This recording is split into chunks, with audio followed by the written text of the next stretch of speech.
We are broadcasting now. We're just waiting to go on live.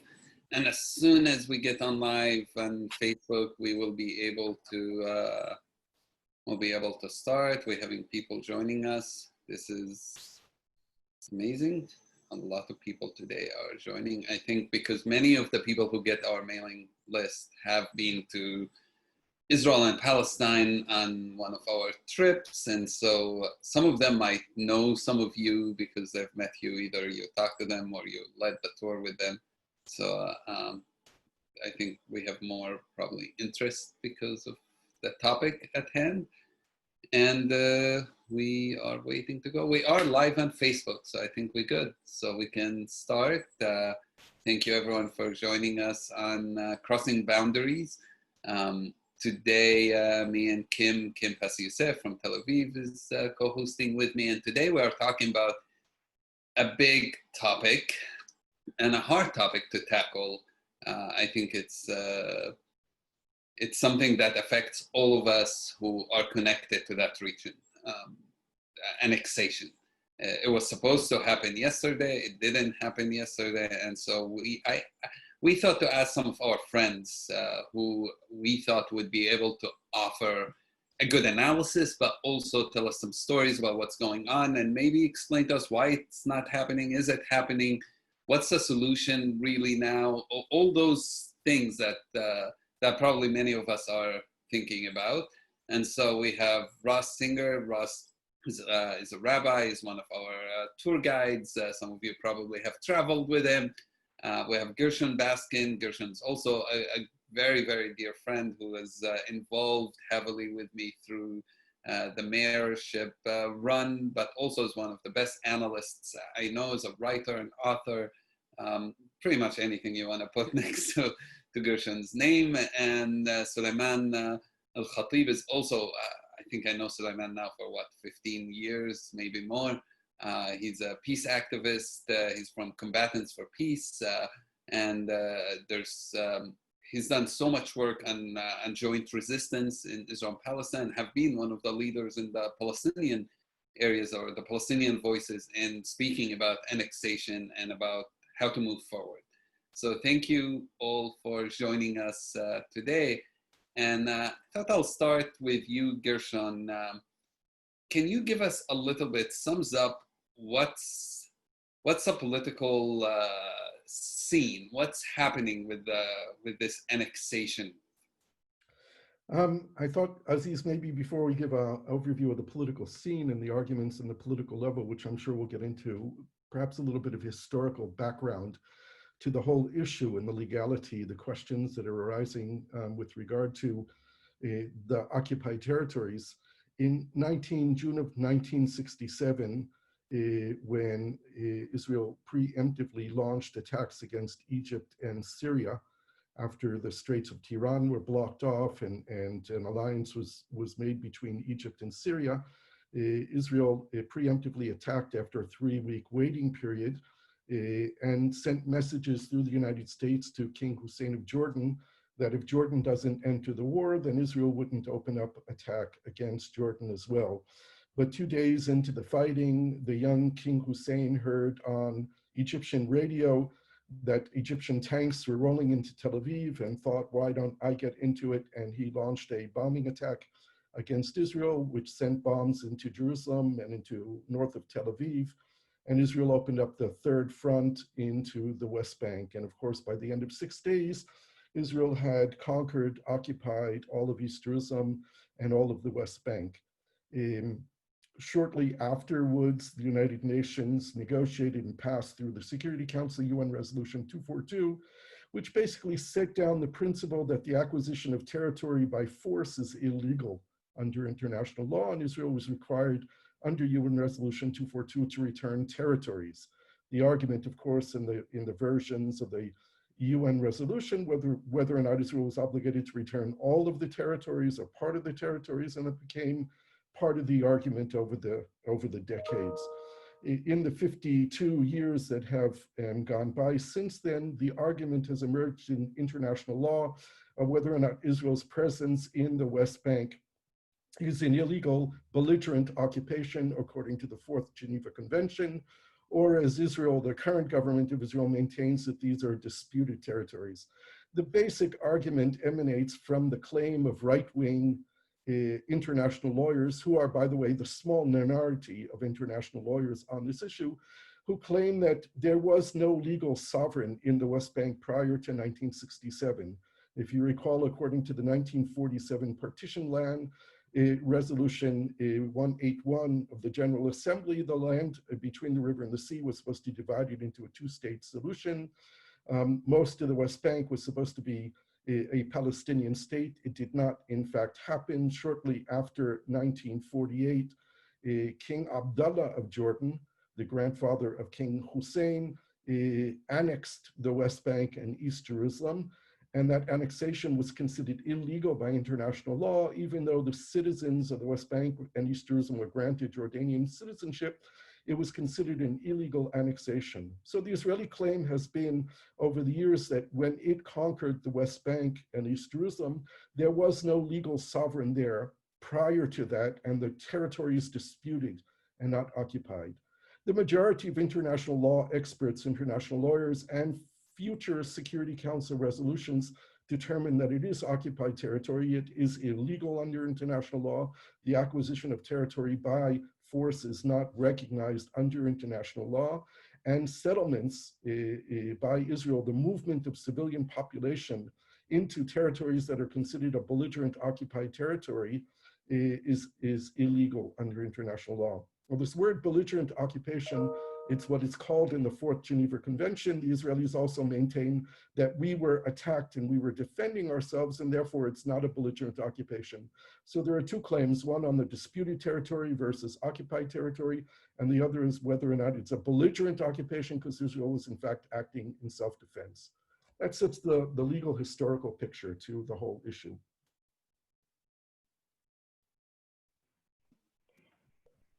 So before we dive deeper, I know that we haven't talked a lot about politics here on our live stream, mainly I think due to Corona, and I'm wondering if the outbreak of coronavirus has any effect on this process at all.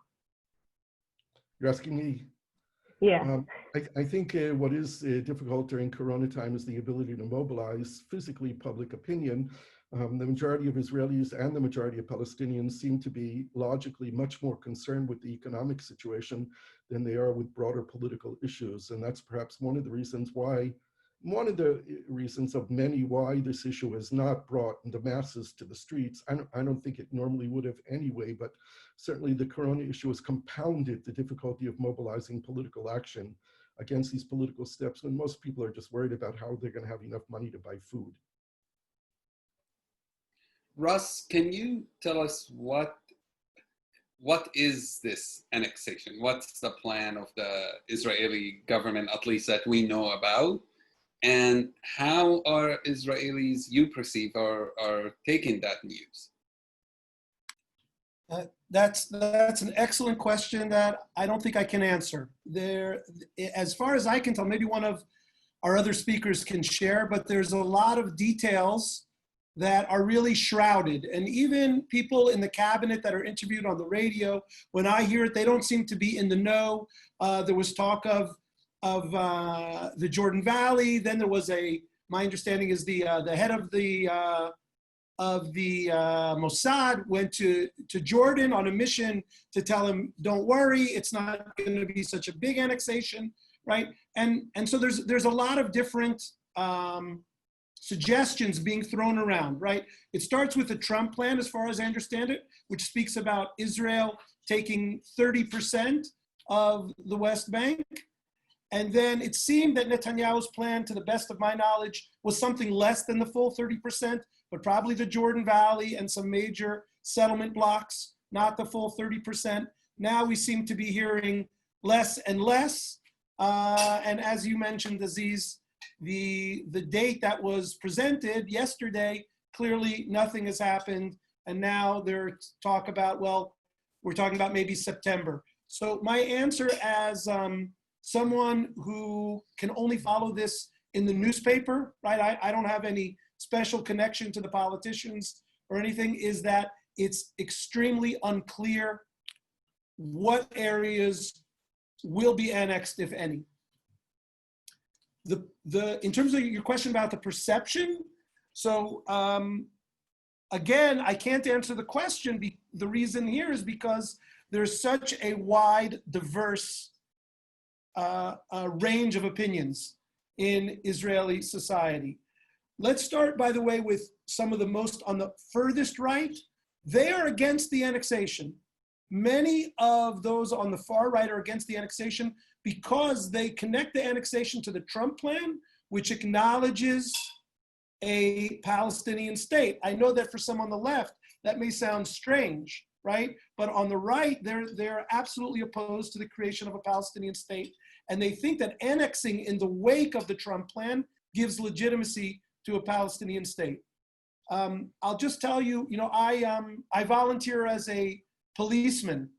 And the other night I was doing a patrol and I asked the two other guys on my patrol, so what do you think? And, even that conversation basically ranged with them saying all kinds of different things. And I think that shows the ambivalence that there is. Now, sometimes the ambivalence can be found in one person, right? And sometimes the ambivalence is distributed into camps. But there are Israelis on the left who are against it because they think it's illegal. There are Israelis on the left who who are against it because they think it's immoral. And there are Israelis who think that Trump's presidency is providing us with a unique opportunity because the American administration will support this, okay? And so there are those who say we need to annex what we can now because of the political constellations. And Suleiman, how about the Palestinians' reaction to this annexation? What's going on in the Palestinian streets? Thank you, Aziz, and thank you, Majdi Tours and Kim, for hosting us this evening. And happy to be with friends also here. So I think when we talk about this annexation, whether it's happening now or later on, I just want to remind ourselves that the real annexation in reality is happening. I'm not talking about 1st of July. Since Gershon gave a political background context to this conversation, as a reality, and maybe you can show pictures, but I'm not even into numbers, I'm speaking from personal experience. Many parts of West Bank has been annexed, even not formally or legally or recognized by international law. But when we talk about the big settlements, and much worse also the what's called the illegal settlements, I can speak from my own experience. My family live in Area C in Hizma. I'm speaking now from Ramallah, which is different a bit, Area A, but my family live near Jerusalem, and my family land was annexed to build a wall 13 years ago. And since then, we were not able to farm the land or to visit the land, even to have even a nice time in the land, except once a year. They give my family permit for, like other families, for the olive harvest in October, which means actually in reality, it's a death for the trees that are there that needed to be planted and watered. It's actually cutting the connection that we have from our ancestors as an indigenous community to our land, to the trees, to the stones, to the tradition, to the culture, to the customs, to the whole cultural connection to the land here, unfortunately. And these things happening in many places, especially if we talk about Area C, which is most of West Bank, where are the resources of water and to build any a healthy society and agriculture, or to improve the life of the Palestinian. with that said, I want to say that the conversation in the Israeli treaty, which I am following also because I know Hebrew, I'm also from a joint organization, Combatants for Peace, and the wider activist community. I'm interacting with both, if I can. So it's a very different conversation. I just want to recognize also the power dynamic here is different. So for many Palestinians, I'm not talking about the leadership, I'm talking about the people, especially after, as Kim said, the Corona crisis, the last few months, there is financial and survival needs that's not met.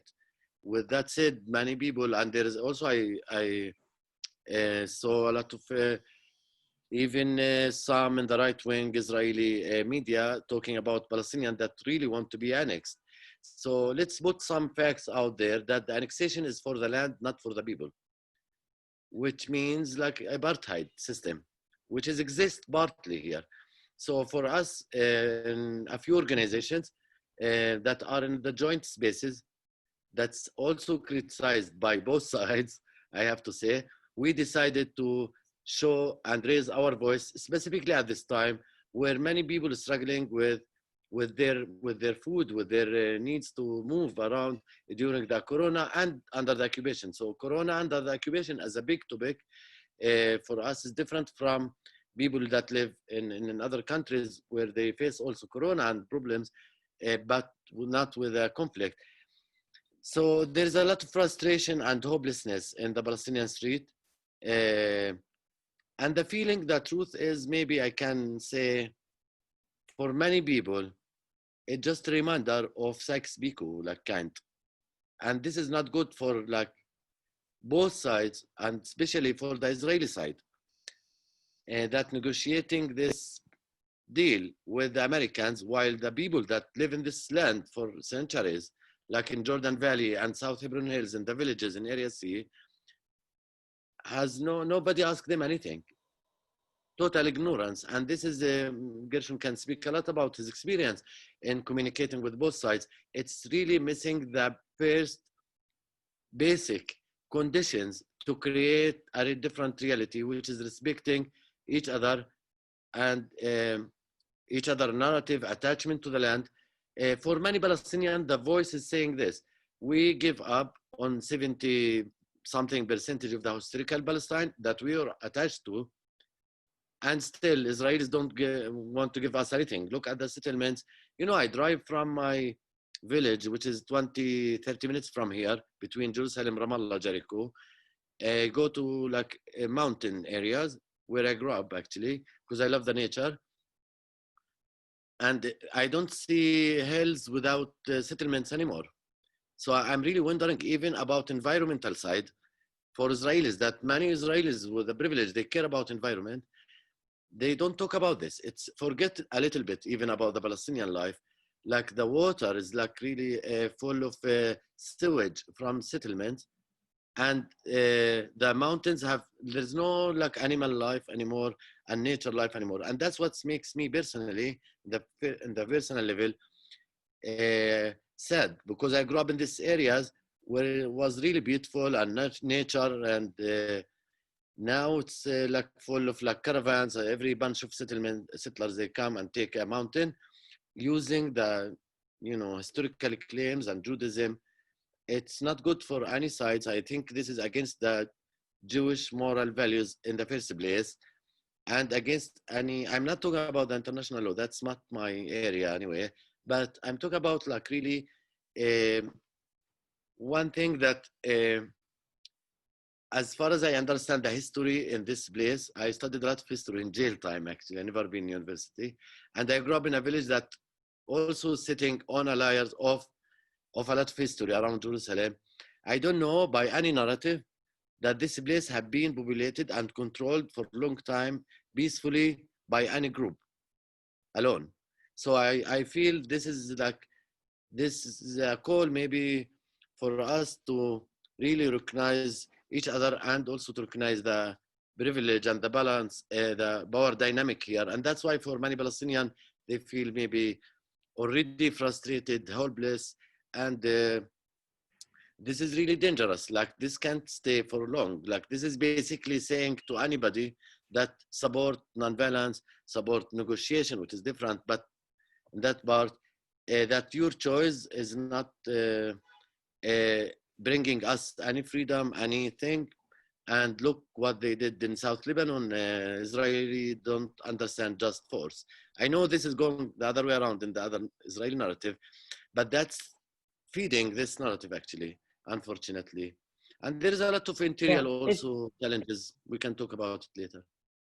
We will, and it's clear the perspective that you've given from the Palestinian side.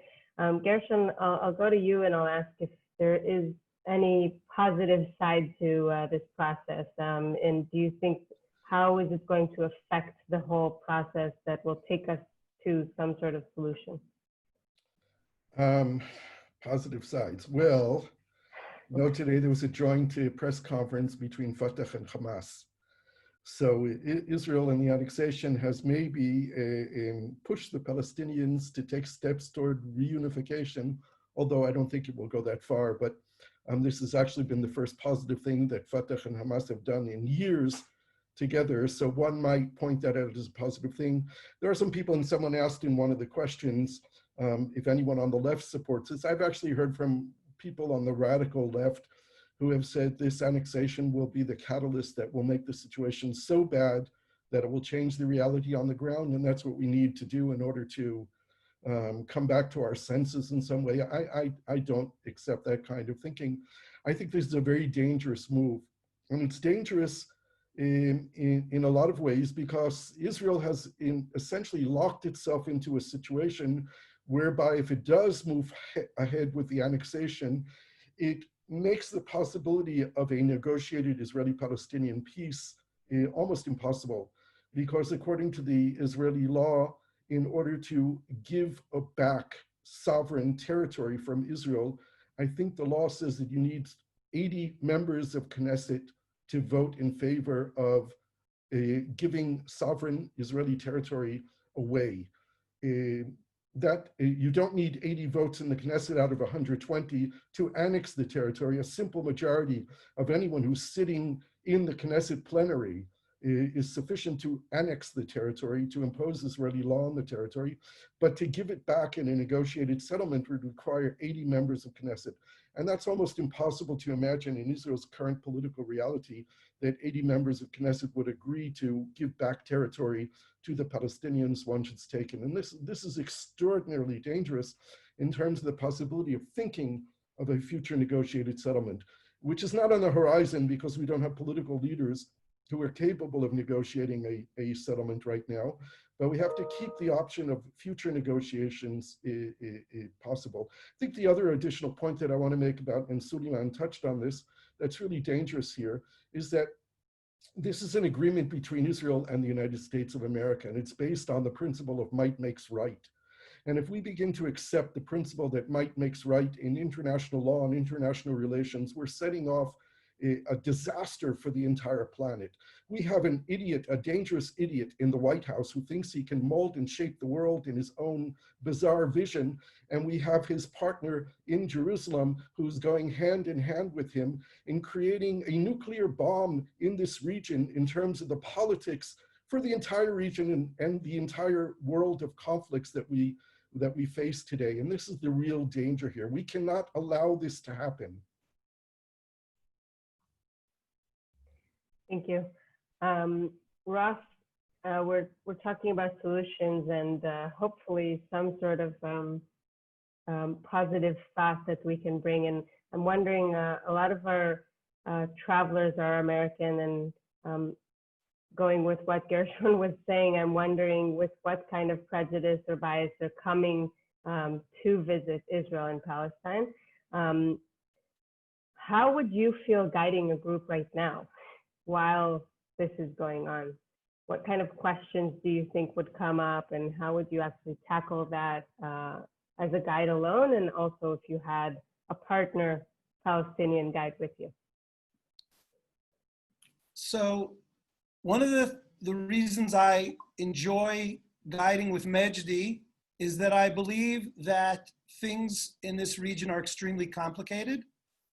And in general, I as a guide want to introduce people to that complexity And having another voice makes it easier, right? Especially because I am less attached to certain approaches and more attached to others. I certainly have my opinion. And so, you know, guiding with Mejdi would be a great way to do this, where there could be the two voices, right? And, you know, it would really depend on who I'm guiding. I generally find that when I am guiding, I try to push the people who I'm guiding a little bit to look at it from a different angle, okay? And so, you know, when I guide for Jewish Orthodox teenagers who are educated with a very deep love of the land and a deep sense of even ownership of the land, then I try to push them in a slightly different direction. And I usually try and do it gently because I think that's the way education is best done. I don't think you can change someone overnight. If I was guiding a birthright group, let's say, which I do from time to time, and let's say a number of my birthrights have quite left-leaning, young, progressive Jews, I might try and push them in the other direction to say, wait a second, you know, so that's where I would be if I was alone, pushing gently. And if I was with another voice there, it would make my work a little easier. But yeah, those are the things. And I would say, you know, maybe we'll come back to touch on this a little bit, but the very sharp critique that I'm hearing from Gershon and Suleiman, and by the way, I appreciate both of them, very, very important people with very important things to say. That's not where I am because even though I think there's a lot of truth there, I think there's some other pieces that could be added that are important to put into the picture. Like what? Yes, please share. Oh, what those things? So I mean, there was so much that was said. I you know, there's a lot going through my head as they're all being said.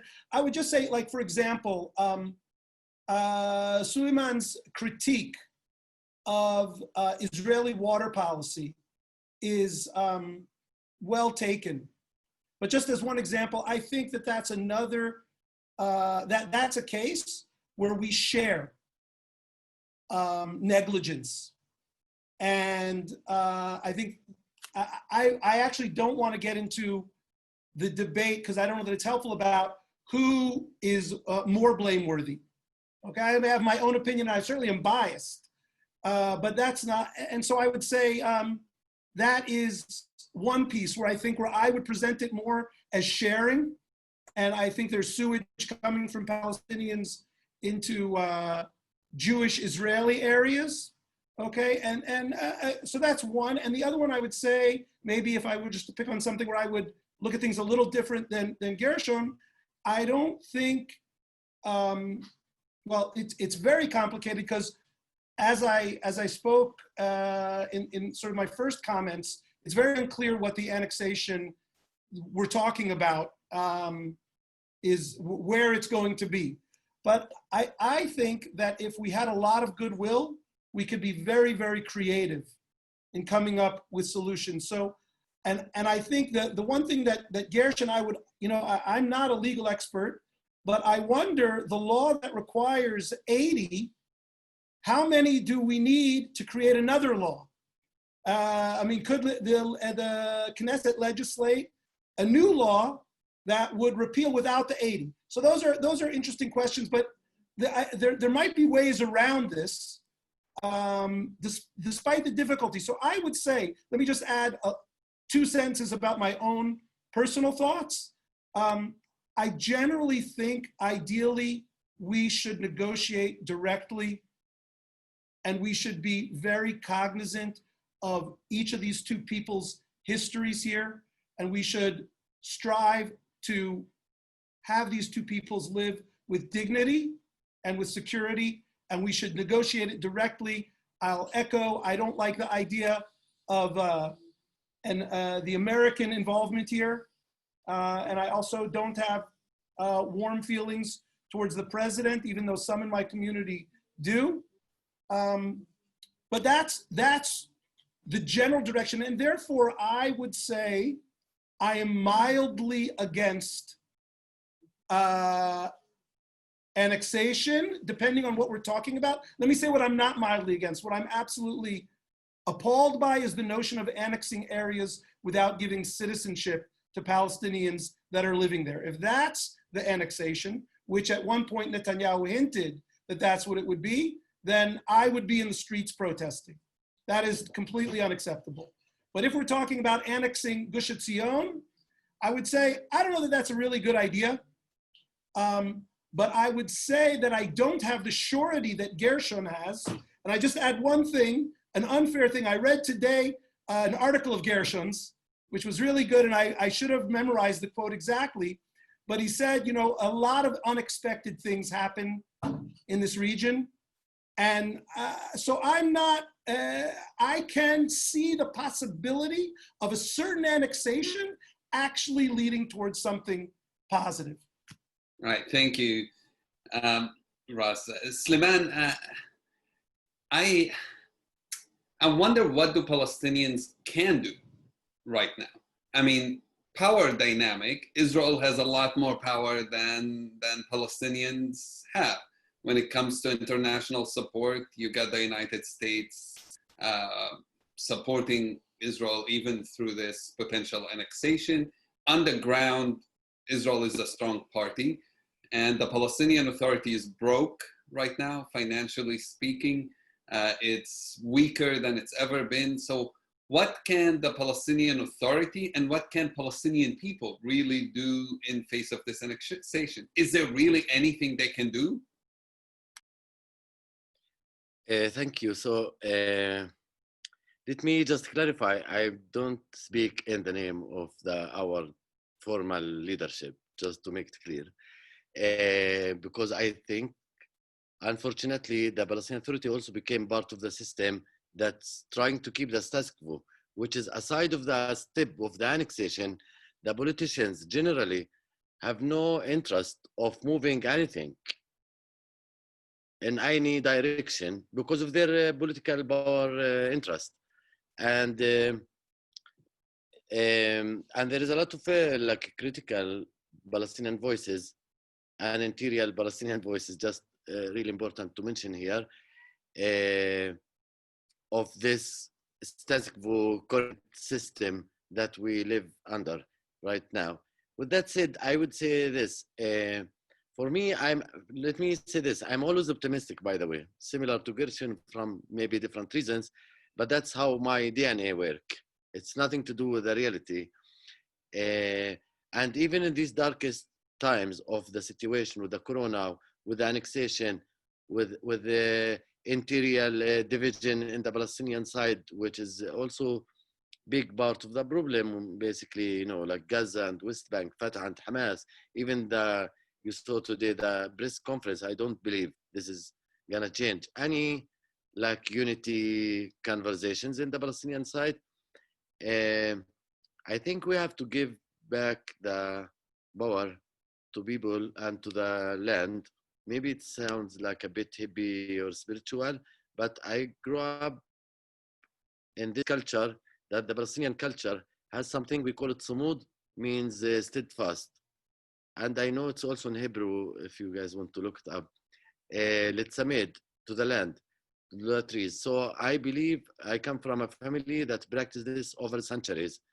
With that said, all the steps, all the suffering that we face, like from the occupation, which we can list hundreds of human rights abuse that happens daily from a checkpoint. You know, like I can talk, thank you, Raz, that to raise like some misagreements, which is okay for me actually, because it's complex and of course everybody see it from different angle, and that's why I like Majdi tours, the idea of it, really. And that's what we do in my own organization. my family born all in Jerusalem. I can't live in Jerusalem. I can't even go to Jerusalem. My family can't even go to Jerusalem in the first place without permit from the Israeli army. You call it whatever you want. With that said, I think the Palestinians are deeply divided right now, and this is a reality and this is the truth. And also, I also honestly believe, I spoke about the power dynamic, of course. I think morally and otherwise, as Palestinian, even I don't really like the victimhood thing. We've been victimized for centuries, or like from occupation to other occupation. But I think we are really strong in being grounded and without questioning of being here, like belonging here. And that's, I find it, I learn it also from my interaction with many Israelis. I have Israeli friends lives in Tel Aviv with all this army and state, airport, passport, everything that we don't have. And many of them, they will tell me, with all this, like we can wake up in the morning and there is no state. I don't have this feeling. We don't have this feeling.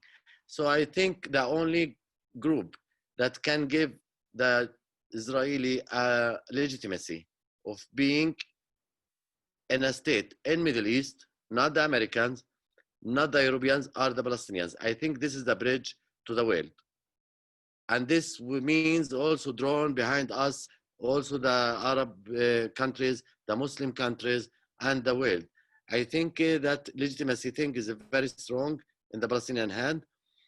For me, I would like to see opportunity to turn this annexation into opportunity, as we learn in conflict resolution from people like Gershon, how to turn this disaster into an opportunity, that Palestinians will come together again in a conversation.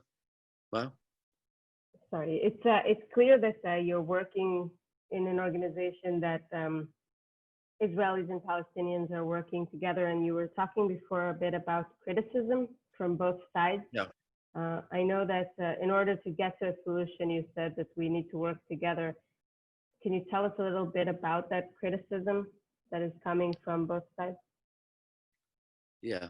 So, yeah, okay. So basically, you know, like in any conflict zone in the world, if we exit a bit from Palestinian Israelis, if we go to Ireland, both white, Christian, and of course, I met people from there and from other conflicts also, that people, the idea of coming together with the enemy, while especially in an ongoing conflict, is not accepted idea, of course, everywhere.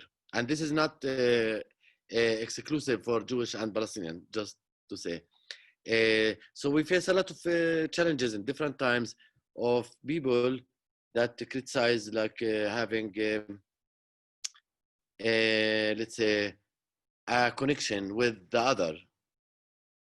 other side. I do understand partly the criticism, and I'm totally okay with this, actually.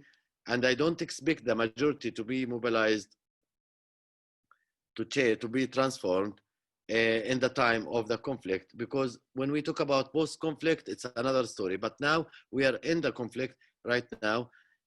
So there is sometimes like challenges, you know, like criticism for I don't know, for me personally, I'm speaking from Ramallah with you. I know there is Israelis here, so I put it in my Facebook, just, you know. So nobody's killing me, just if that's a question. And I'm really open like that people criticize us, because I don't claim a few of us knows the truth. And the only way, there is no the only way for me.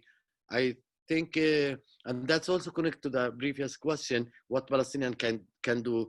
I think I'm really optimistic. I believe we have great people. And, you know, the people that done the first Intifada, for example, with a lot of solidarity, with a lot of moral values, where even like the Israeli at that time shut down the universities, the schools, people created local leadership and created committees to teach each other.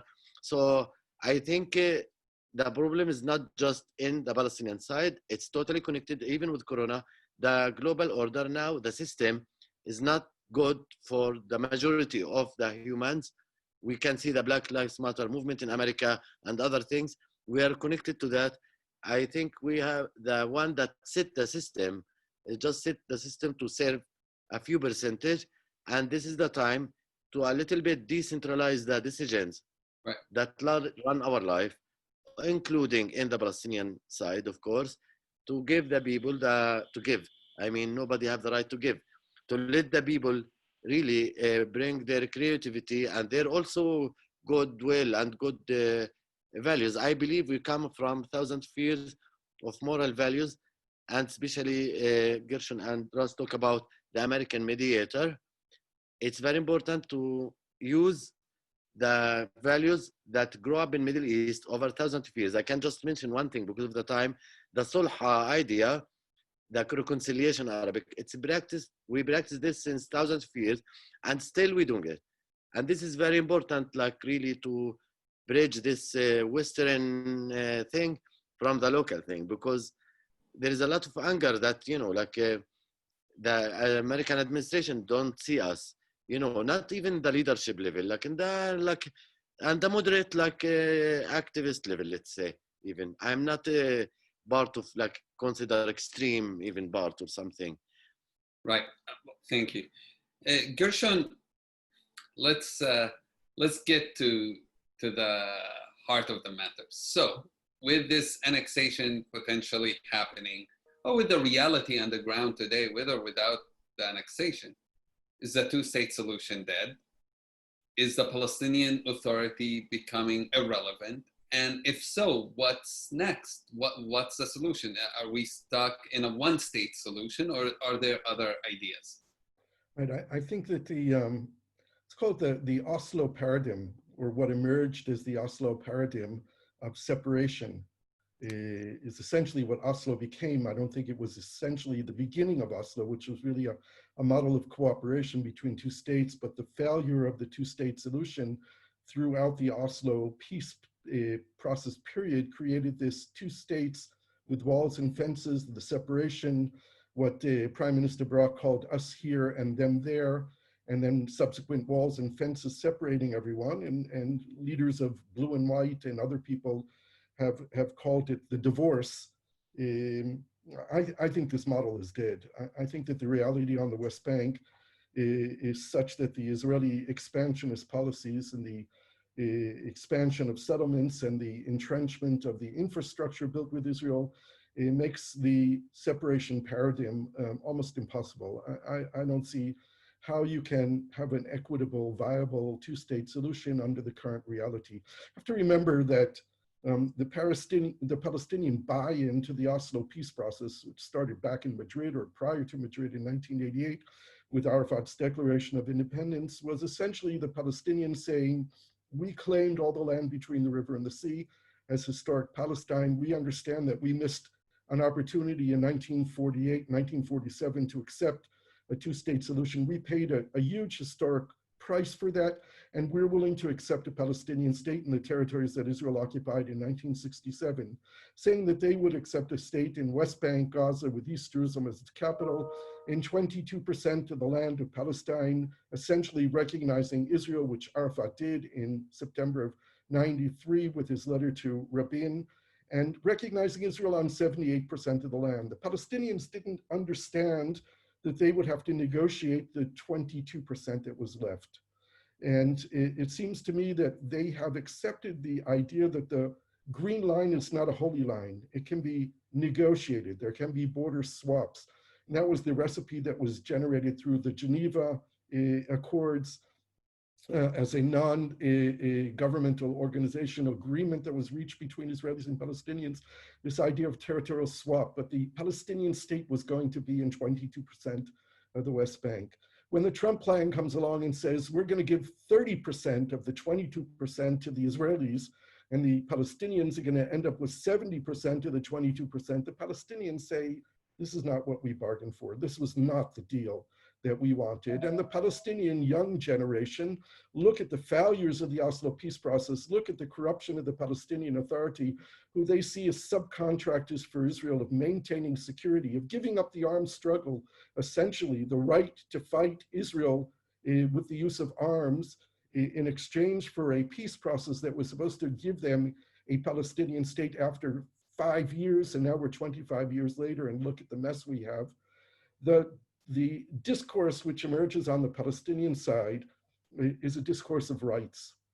people say, give me equal rights, give me freedom of movement, I'm no longer willing to accept my dream, my aspirations on 20%, 18, 15% of the historic homeland. For me, all of Palestine is Palestine. Ramle, Haifa, Yud, Lud, Akko, all these places are as holy to me as Beit El, Kdumim, Shiloh are to the Jews, and therefore we have to look at the entire territory between the river and the sea. What's emerged from this, I've held more than 100 consultation Zoom talks over the last 3 weeks of half an hour with Israelis and Palestinians representing a broad range of opinion. What I've seen coming out of this process is, one, a recognition that both Jews and Palestinians should have a right to live anywhere in the homeland, which is really remarkable because what Palestinians are saying is, okay, in an agreement where we have equal rights, the settlers can stay. If Palestinians also have the right to live in Ramle or Lud or Akko or Haifa, then Jews can live in Beit El. Beit El is a neighborhood of North Ramallah. But the idea of segregated communities doesn't work also. So the trick is here, how can we find a way of creating this equality amongst all the people who relate to this land as holy, and also enable people to preserve their identity? Because this conflict has been about territory, it's been about identity, it's been about self-determination. So we need to find a way to do that, and probably the end result is going to be in some kind of model of confederation or federation. I don't know exactly what it is. I wrote in my Jerusalem Post article today, which was also published in Arabic and Al-Quds today, and will be published in the coming days in a Haredi website in Hebrew, is that I've already seen 8 different detailed models of federations and confederations. There's a lot of thinking going around out there. And what we need to do is create opportunities for a broad range of Israelis and Palestinians to sit together in the same place, in the same Zoom room, or hopefully in the same physical space, and think together of models that are not black and white, but are lots of shades of gray, of lots of different colors that enable us to find a way of expressing and preserving identity, but also granting us the equal rights that should be sacred to us all, Jews and Palestinians who want to live in this land and think that the whole land is important to us, not just pieces of the land, but the whole land. Thank you, Gershon. We're going to start a little bit of a Q&A from our listeners. So if you'd like to ask a question, feel free to jot it down now. And I'm asking you three, our guests, to keep it short so that we can get through as many questions as possible. I'll start with you, Suleiman. Toby is asking, how do you see the present Palestinian leadership? And do you feel that there's a need for a younger generation to come in and give a different option or possibility?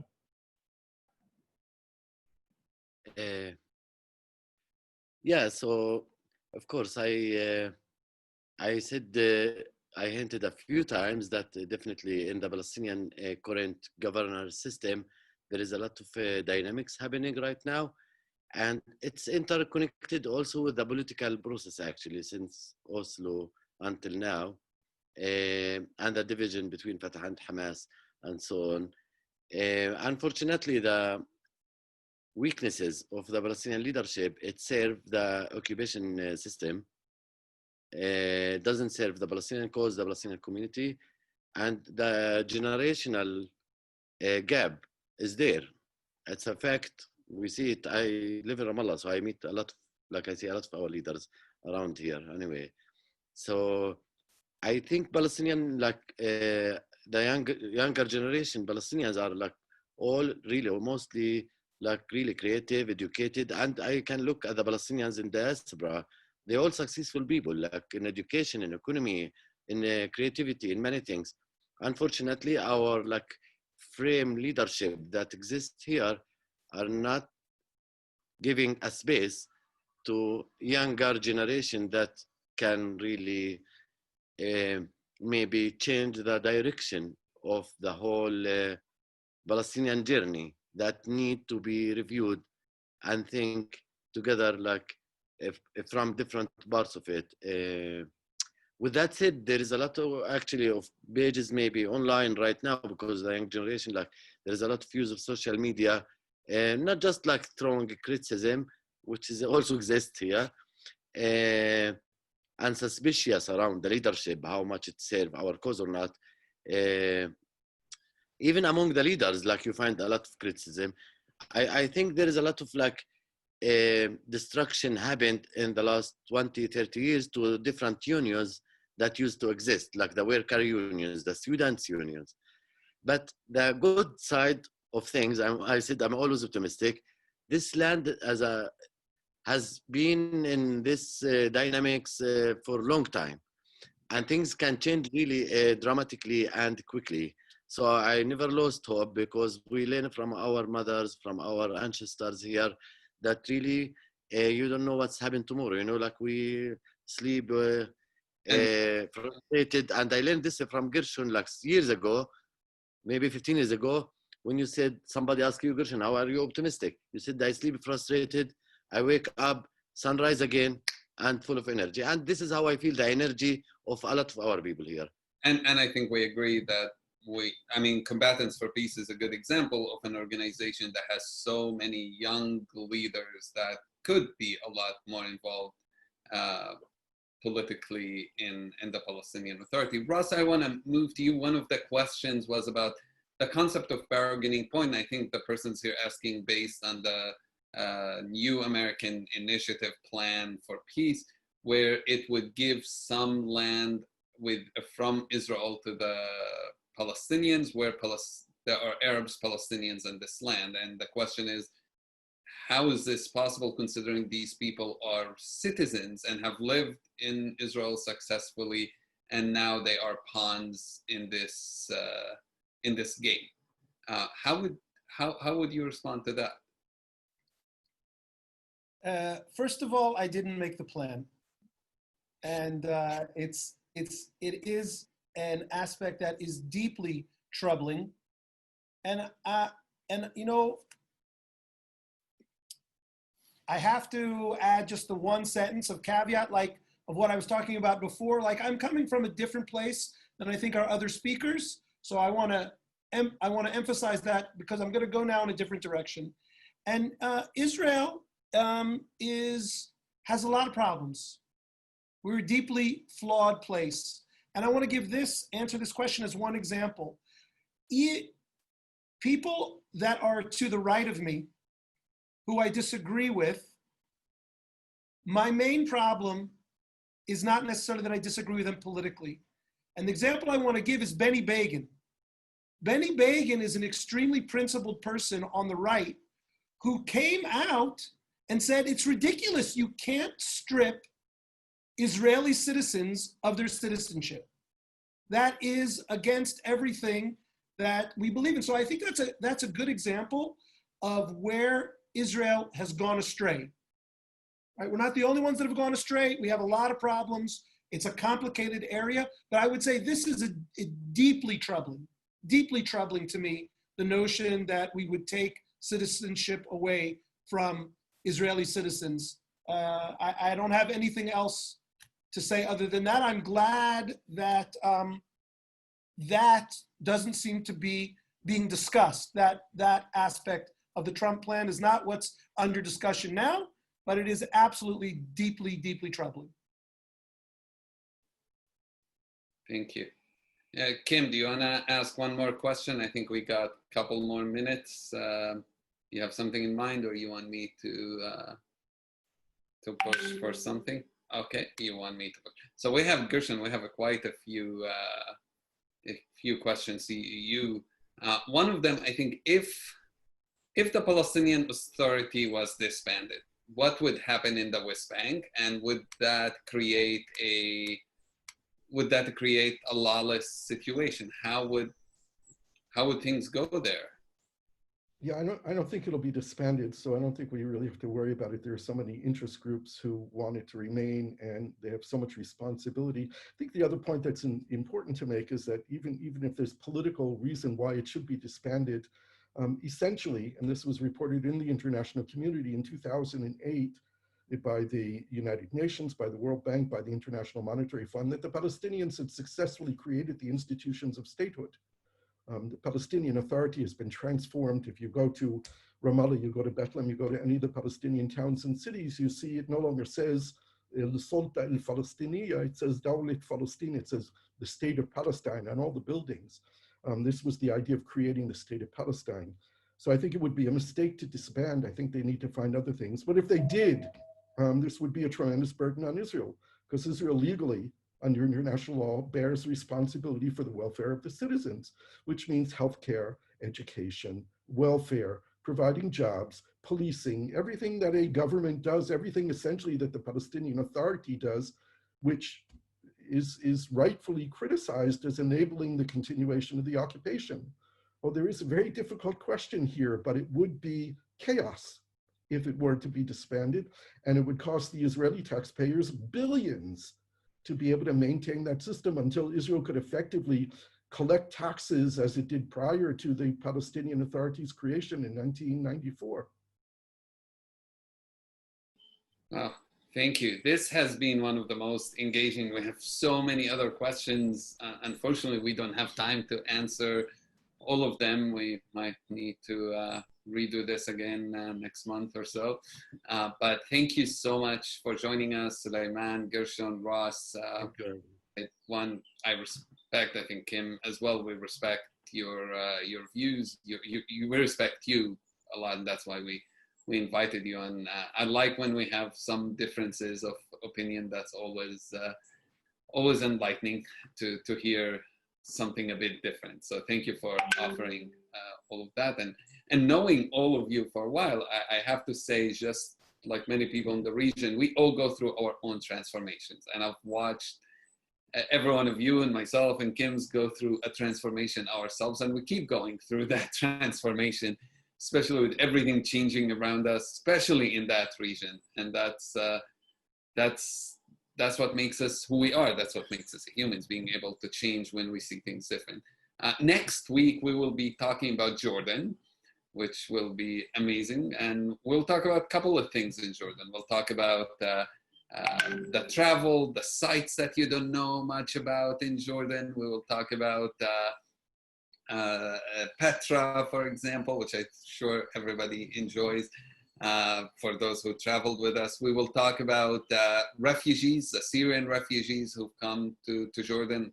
Over 1 million refugees are there. So please tune in next week to hear our conversation about Jordan. And now we should talk about the winner from last week photo contest, which was about a photo from the West Bank.